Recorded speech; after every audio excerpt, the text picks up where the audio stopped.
아쉬움을 뒤로고 마지막까지 빛났다. 아니 제목만 보면 뭔가 알쏭달쏭한데 이게 무슨 얘기일까요? 저는 이 오늘 소개할 분들을요 이렇게 얘기하고 싶습니다. 또 다른 주인공 마지막까지 빛났다.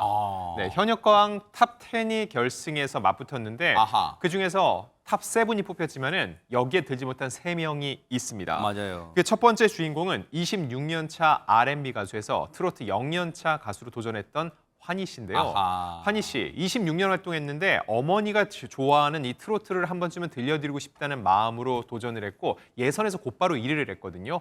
R&B 트롯이라는 새로운 장르를 만들었다는 평가와 더불어 본인이 트로트를 존경하고 존중하게 됐다는 뜻까지 밝혔는데 과연 결승 무대에서는 어떤 노래를 어떻게 불렀는지 한번 직접 보고 오시죠. 네네. 노래를 할 건데. 조항조 선배님의 아. 그 고맙소. 어머, 난 조항조 씨 되게 좋아하거든. 이게 고생을 너무 많이 했잖아, 엄마가. 근데 차에서 듣는데 너무 사실 막 눈물이 나더라. 노래로서 좀 엄마한테 표현해주고 좀 싶어서 그 가사말이 되게 와닿았어. 저렇다는 거. 이 나이 되어서 그래도 당신을 만나서 고맙소 널 사랑하오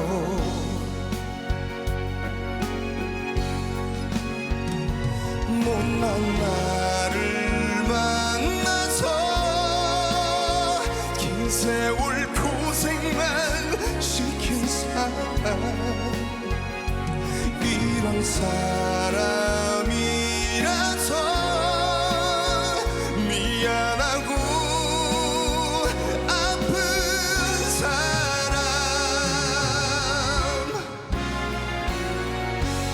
나 당신을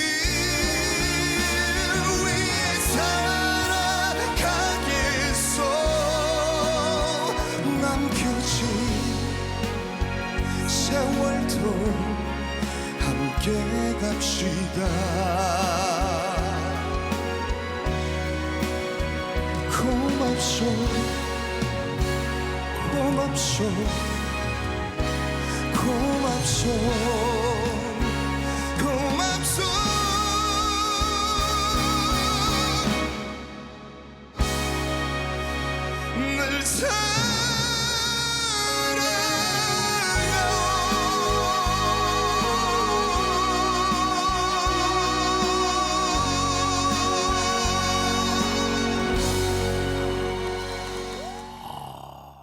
가슴 한 곳을 막 후벼 파는데요. 최재범 교수님.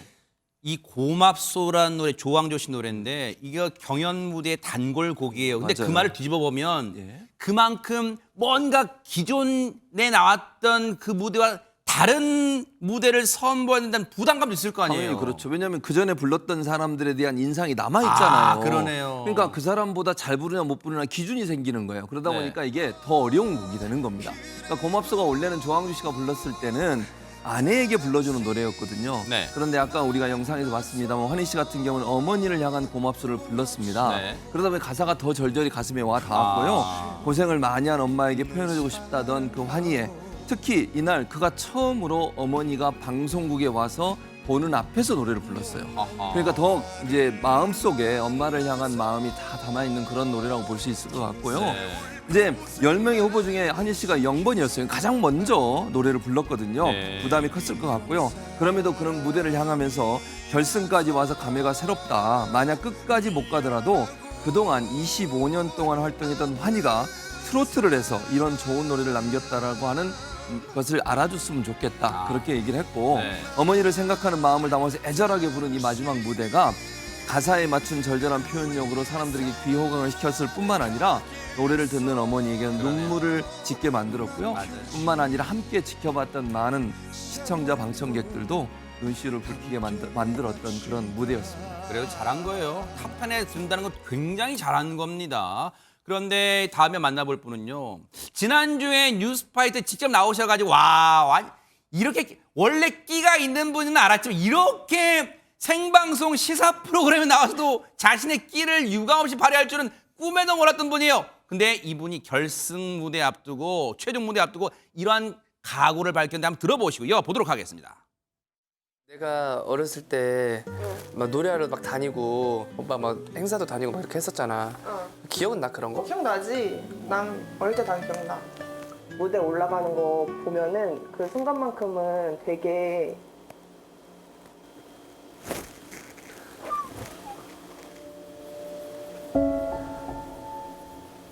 21살 신인 트로트 가수 김수찬입니다. 푸른 청원 후에 박수. 서러웠던 게 나는 어렸으니까 무대 밑에서는 그런 것들을 인정을 많이 못 받잖아. 무명이었으니까. 그냥 주변에서 무시하고 해도 나한테는 난 늘 슈퍼스타였다. 그거.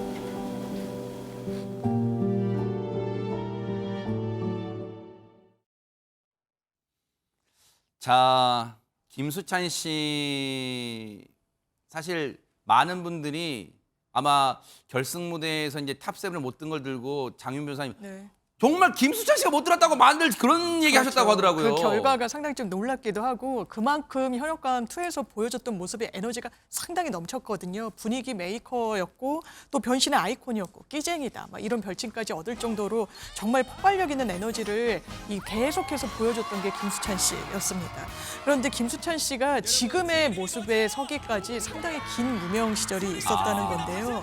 또 무명 시절만 겪은 게 아니라 20대 초반부터 가정을 책임지는 또 가장의 역할까지 했었어야 됐다고 그랬어요?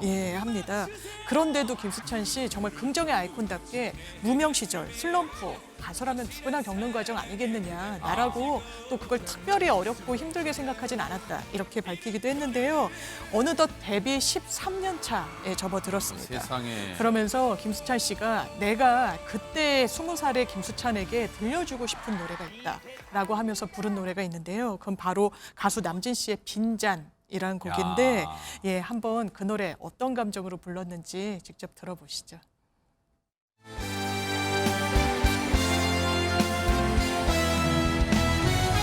그대의 싸늘한 눈가에 고이는 이슬이 아름다워 하염없이 바라보네 내 마음도 따라오네 가여운 나의 여인이여 외로운 사람끼리 만나서 그렇게 또 정이 들고 어차피 인생은 빈술잔 들고 취하는 것 그대여 나머지 서름은 나의 빈잔에 채워줄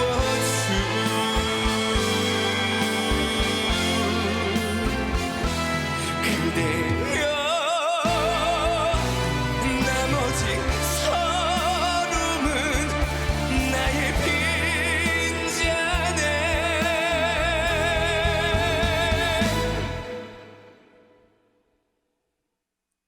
채워줄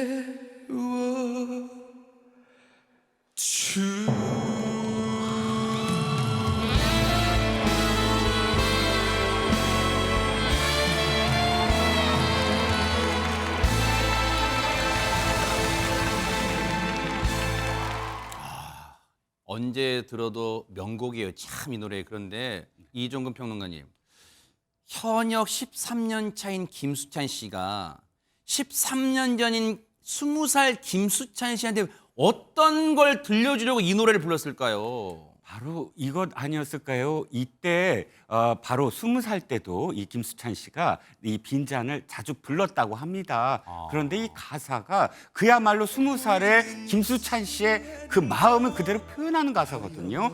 무명의 그런 서름이잖아요. 그 서름을 나의 빈잔에 채워달라. 즉 자신은 언제나 허기져 있어요. 그러니까 사람들의 박수갈채가 허기져 있는데 내 노래를 부르면 사람들은 그 노래 말고 하여요. 무명 가수의 노래 누가 잘 알아주겠습니까? 그러니까 남진 씨 뭐 대선배지만 노래를 부르면서 늘 빈잔이었을 거예요. 그때 당시가. 그런데 13년이 지난 김수찬 씨 지금은 그 20년, 그러니까 그 14년 전에 20살의 김수찬 씨한테 이렇게 이야기하는 거죠.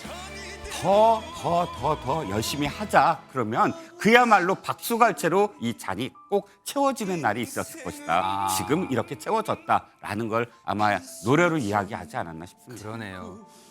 듣고 나서 생각해 보니까요. 김수찬 씨의 그 얼굴 표정에 그동안 고생했던 게 주마등처럼 스쳐가는 거 아닌가 그런 생각이 얼굴에 그런 게 다 묻어나요. 세상에 고생을 해보니까요. 자, 다음으로 만나볼 분은 과연 어떤 빛나는 감동의 무대를 선보였을까요? 영상부터 만나보시고 이어가 보도록 하겠습니다.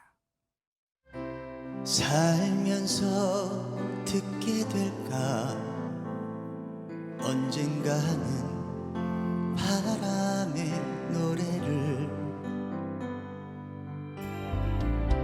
스쳐가는 인연과 그리움은 어느 곳으로 가는가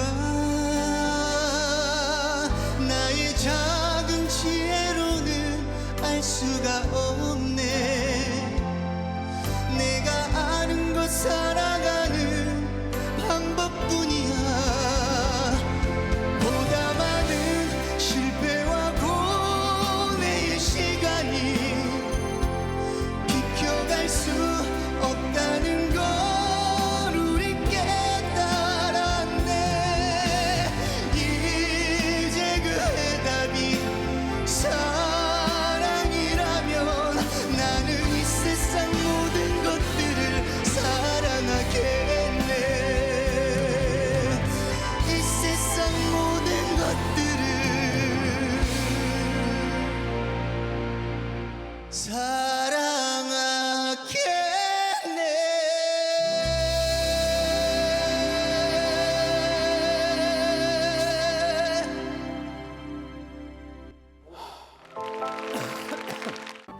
제가 원래 눈물이 좀 없는 편인데 마지막 무대라고 생각하니까 열심히 했던 것들이 좀 계속 스쳐 지나갔던 것 같아요. 저는 이 프로에 나와서 진짜 많은 것을 좀 얻어가는 것 같습니다. 너무나 감사드립니다. 감사합니다.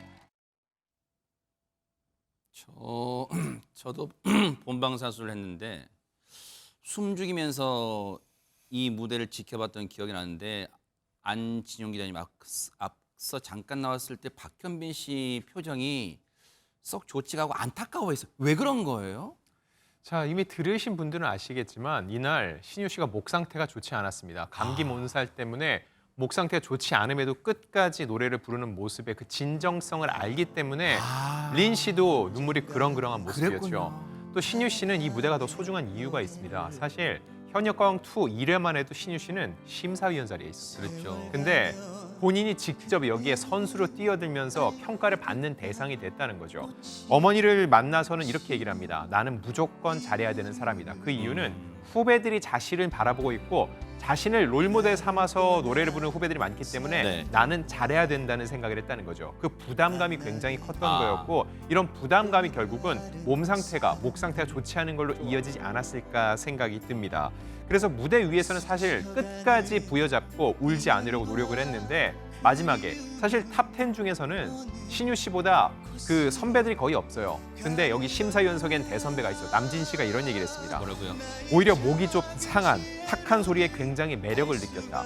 신유 씨가 원래 깔끔한 고음이 매력적인데 탁성으로 불렀을 때는 또 다른 신유를 볼 수 있었다. 그 이야기를 듣는 그 순간 신유 씨가 더 이상 참지 못하고 눈물을 흘렸습니다. 정말 본인에게는 자신 스스로도 재발견되는 굉장히 소중한 무대였을 겁니다. 네.